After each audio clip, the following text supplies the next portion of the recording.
What's going on, everybody, and welcome back to the channel. So today we're going to be making a Detroit type trap beat, and if you're ready, let's get right into this one.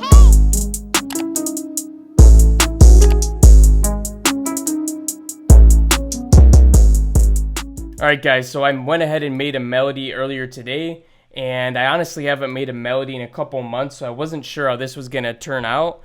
Now I kind of wish I would have recorded the process because it actually turned out pretty good. But this is what it sounds like now.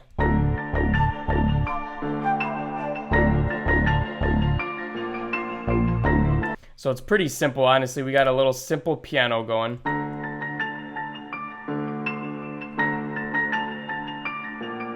We got a flute. A pad.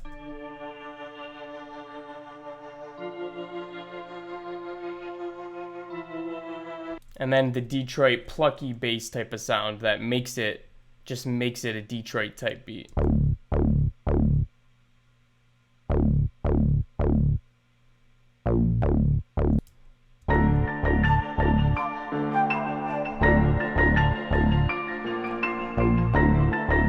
Alright, so let's start throwing some drums onto this. So what I'm going to do is I'm going to copy over everything but the bass into this next section so that we can start like making the 808 and it's not going to interfere with it at all. So we're just going to move everything over right here. And let's actually start with this snare. Let's get a basic snare in here and get this going.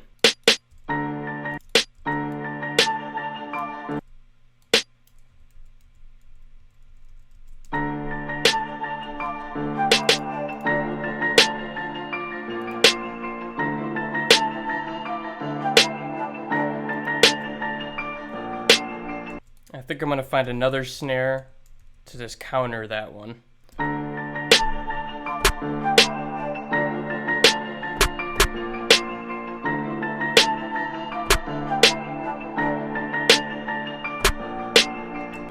Something real simple just like that.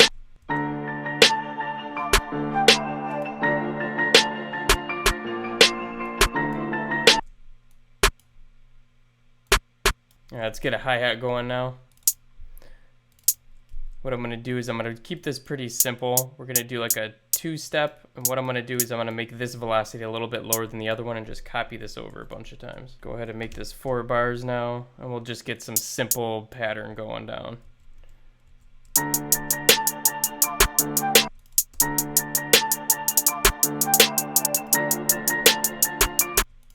think we'll do like a little roll right here.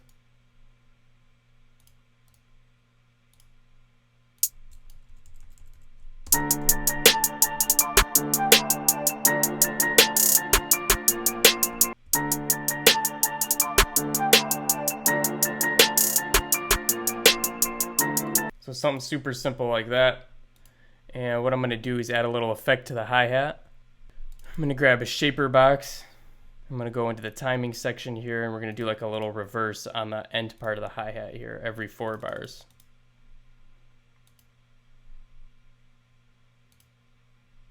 Let's turn this down to like 50%.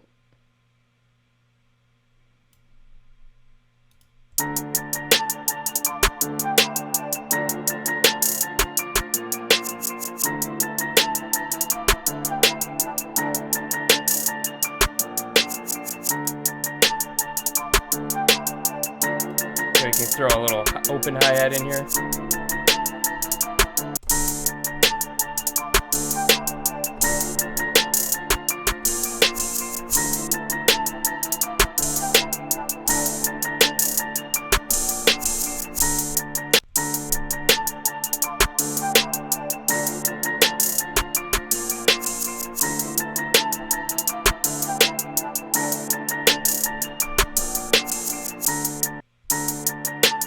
Alright, now we can start making the 808 pattern.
keep it super simple, just like that. Nothing too crazy.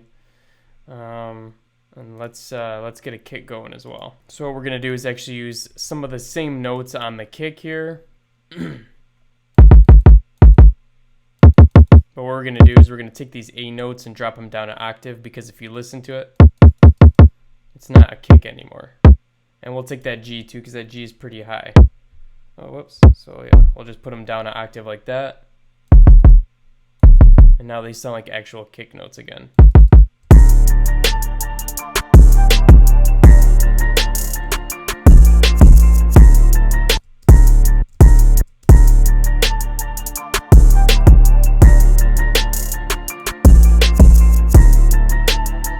And since this is a Spins 808, the Spins 808 has like a kick attached to the front of it already. So we're actually going to put some attack on it so that it kind of dodges that first little hit. You see how this right here has the kick in it? You turn it up a little bit. It takes it away. But we want to get it, we don't want to take too much off, so we're going to get it just at the correct point there.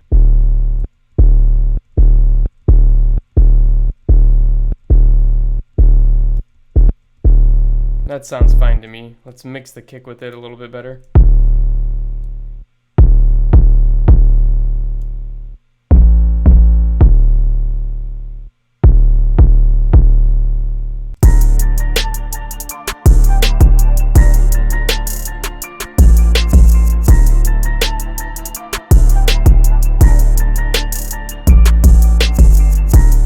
I'm going to go ahead and find a different open hi-hat to use here. Let's try the OG.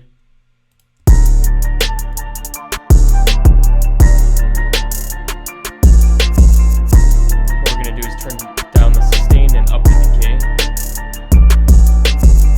Shorten it up a little bit.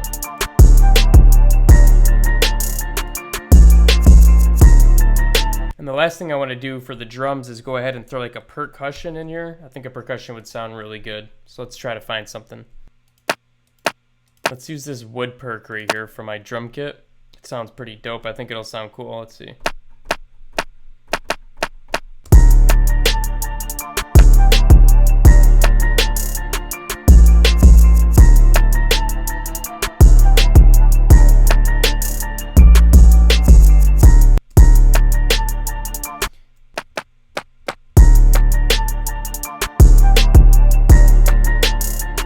And what we're also going to do is we're going to duplicate our snare here, and we're going to throw in a clap.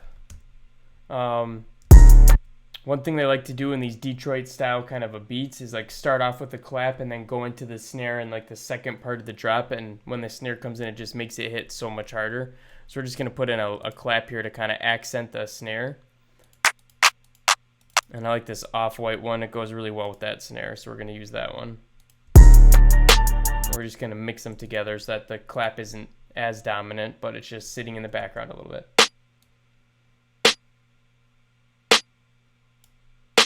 Maybe something like that. A really good test you can do to make sure that the clap is going to be loud enough is turn off the snare and let all the drums play with just the clap, and make sure you can still hear it good, because at the beginning point of the drop, the clap is going to be playing by itself.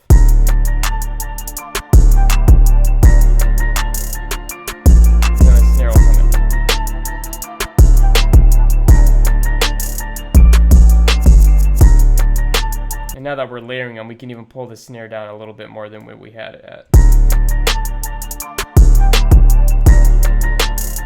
Alright guys, so that's going to wrap up the video. In the next one, we're going to be arranging this out. I have a new arrangement style that I like to use, so definitely look forward to that one.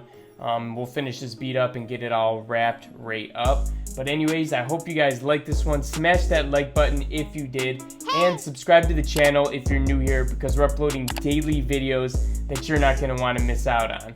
And besides that, I'll be catching you guys again in the next one. Peace out.